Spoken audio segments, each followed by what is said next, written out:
ফরাসি কিংবদন্তি Zinedine Zidane বলেছিলেন, আমি যদি কোনো খেলোয়াড়ের সাথে জার্সি বদলাতে চাই সে রিকেলমে। এও বলেছিলেন, আমি কোচ হলে রিকেলমে প্রতি ম্যাচেই দলে থাকত। তাকে শুধু জিদানই পছন্দ করতেন না, মেসি, ম্যারাডোনা অন্তর্বর্তী সময়ে আর্জেন্টিনার লাখো অসহায় হতদরিদ্র সমর্থকের যষ্টি হয়ে উঠেছিলেন তিনি। অলস জাদুকর বলা হতো তাকে। মাঠে প্রায় অলস দাঁড়িয়ে থাকতেন, দৌড়াদৌড়ি খুব বেশি করতেন না, কিন্তু বল নিয়ে যখন দৌড়াতেন ফুটবল মাঠের সবুজ জমিন হয়ে যেত শিল্পীর ক্যানভাস। বিভ্রান্ত হয়ে যেতেন প্রতিপক্ষের খেলোয়াড়রা। রিকেলমের খেলা মানেই ছিল চোখের শান্তি। মাঝ মাঠটা একাই নিয়ন্ত্রণ করতেন। বল তার পায়ে গেলে মনে হতো থমকে গেছে সময়। চোখ ধাঁধানো ফার্স্ট টাচ, সিগনেচার ড্রিবলিং, নিখুঁত থ্রু বল, দূরপাল্লার পাস, আলতো ছোঁয়ায় ডিফেন্ডারকে বোকা বানানো, ডিফেন্স ছেড়া নো লুক পাসিং আর অবিশ্বাস্য সেট পিসে তিনি 90 মিনিটের ফুটবল খেলাকে এক ভিন্ন শিল্পে রূপান্তর করেছিলেন। বলের সাথে তার রসায়ন দেখে মনে হতো বুট জোড়ায় লাগানো আছে ফুটবল আটকানো চুম্বক। অতুলনীয় মুগ্ধতা ছড়িয়েছেন ব্রাজিলের একচ্ছত্র আধিপত্যের যুগে।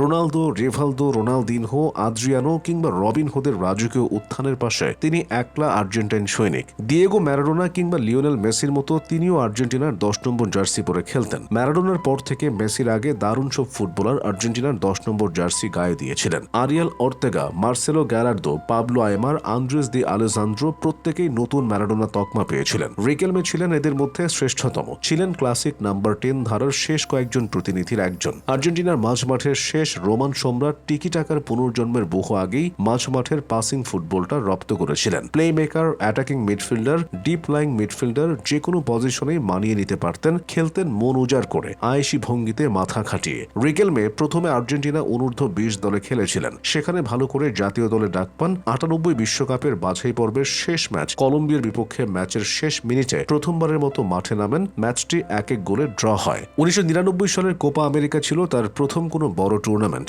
এরপর আর্জেন্টিনা হয়ে গ্রীষ্মকালীন অলিম্পিকে অংশগ্রহণ করেন। তারপরে আসে 2002 বিশ্বকাপ। কিন্তু নিজের ভাই ক্রিস্টিয়ান অপহরণের পর মানসিকভাবে ভেঙে পড়েন রিকেলমে। ফলে সেই বিশ্বকাপে তাকে দর্শক হিসেবে থাকতে হয়। দুর্দান্ত ফর্ম নিয়ে রিকেলমে 2006-এর জার্মানি বিশ্বকাপে যান। সেবার তার সঙ্গী ছিলেন লিওনেল মেসি। ভক্তদের আশা তাদের হাত ধরে আর্জেন্টিনা হাতে তুলবে পরম আরাধনার বিশ্বকাপ। সেভাবেই এগোচ্ছিল সব। আইভরি কোস্টের সাথে 2 অ্যাসিস্ট, সার্বিয়া মন্টেনেগ্রোকে দেয়া 6 গোলের সবগুলোতেই কোনো না কোনো ভূমিকা ছিল। সে ম্যাচে সর্বকালের সবচেয়ে সুন্দর গোলের একটি 24 পাসের গোলটার মূল নায়ক ছিলেন রিকেলমেই। মেক্সিকোর বিপক্ষে দ্বিতীয় রাউন্ডে আর্জেন্টিনার প্রথম গোলটাও এসেছে তার কর্নার থেকে। কোয়ার্টার ফাইনালে আর্জেন্টিনার প্রতিপক্ষ স্বাগতিক জার্মানি। ম্যাচের 49 মিনিটের মাথায় রিকেলমের নেওয়া কর্নার থেকে গোল করে দলকে এগিয়ে দেন আয়ালা। 71 মিনিটে 1-0 গোলে এগিয়ে থাকা অবস্থায় সবাইকে অবাক করে দিয়ে রিকেলমেকে তুলে ডিফেন্সিভ মিড ক্যাম্বিয়াসোকে নামান কোচ। আর্জেন্টিনার হার লেখা হয়ে যায় তখনই। মাঝমাঠ আর আক্রমণ ভাগের মধ্যে আর কোনো সংযোগ থাকলো না। মাঝমাঠের দখল নেয় জার্মানরা। মাত্র 8 মিনিটে মিরোস্লাভ ক্লোসার গোলে সমতা আনে জার্মানি। ম্যাচ গড়ায় টাইব্রেকারে। সেখানে 4-2 গোলে হেরে যায় আর্জেন্টিনা। পরবর্তীতে আর্জেন্টিনার হারার জন্য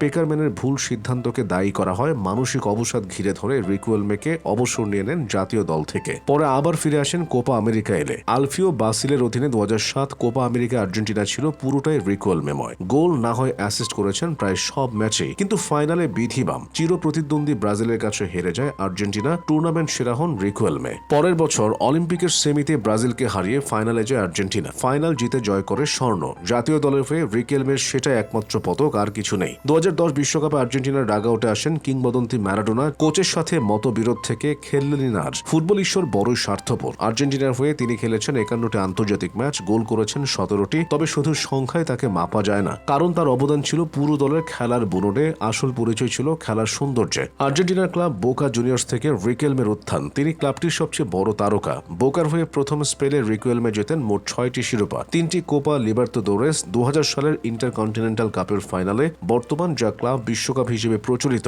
রিকেলমের বোকা জুনিয়র্সের বিপক্ষে মাঠে নেমেছিল Luis Figo, Roberto Carlos, Raul এবং ফের্নান্দো মোরিয়েন্তেসের রিয়াল মাদ্রিদ। কিন্তু পাদপ্রদীপের আলো পুরোটা কেড়ে নিয়েছিলেন রিকেলমে। গোটা বিশ্ব স্তব্ধ হয়ে দেখেছিল এই অ্যাটাকিং মিডফিল্ডারের পায়ের জাদু। এরপর রিকেলমে যখন বার্সেলোনায় খেলতে আসেন তখন ক্লাবের কোচ ছিলেন ফন হাল। ডাচি কোচ ভালো খেলার পরও বেঞ্চে বসিয়ে রেখে কিংবা নেতিবাচক সব কথা বলে রিকেলমের আত্মবিশ্বাস রীতিমতো গুড়িয়ে দেন। এই জন্য কানে হাত রেখে টোপো গিগিও উদযাপন করতেন রোমান রিকেলমে। 22 বিশ্বকাপে নেদারল্যান্ডসকে হারিয়ে ডাগআউটের দিকে দৌড়ে মেসিও 2 হাতে কান দিয়ে সোজা হয়ে একই ভঙ্গিতে উদযাপন করেন। আর 26 বিশ্বকাপের সেমিতে ইংল্যান্ডের বিপক্ষে সমতাসূচক গোল করে এনজো ফার্নান্দেজও টোপো গিগিও সেলিব্রেশন করেন। যে আলোচনায় ছিলাম, বার্সা থেকে ট্রান্সফার হয়ে ভিয়ারিয়ালকে রিকেলমে একাই নিয়ে গিয়েছিলেন চ্যাম্পিয়ন্স লিগের সেমিফাইনালে। 2007 থেকে 2014 সাল পর্যন্ত টানা 7 বছর ফের বোকা জুনিয়র্সের সোনালী নীল জার্সিতে খেলেন, অর্জন করেন বহু শিরোপা।